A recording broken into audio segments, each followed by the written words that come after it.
Mudar a função da tecla lateral junto com aumentar volume no Samsung A07. Então vamos lá, alterar a função dele, configurações, acessibilidade, configurações avançadas, tecla lateral e aumentar volume. E aqui atualmente está a lupa, então quando eu aperto o botão de aumentar volume junto com a tecla aqui do botão Power, ele liga a lupa. Então se eu quero alterar, eu desmarco a lupa, ou posso colocar dois aqui também se você quiser, ok? Mas eu vou alterar aqui e vou colocar, por exemplo, vou colocar aqui o menu assistente, ó. Já que até aqui, ó, colocar o menu assistente e pronto. Aí quando eu quiser desabilitar o menu assistente, clico uma vez, ó, ele saiu o menu assistente.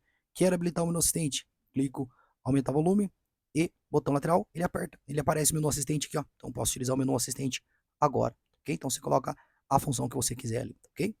Bom pessoal, então espero que esse vídeo tenha te ajudado de alguma forma. Não se esqueça aí de colocar aquele like no vídeo e até a próxima. Tchau, tchau.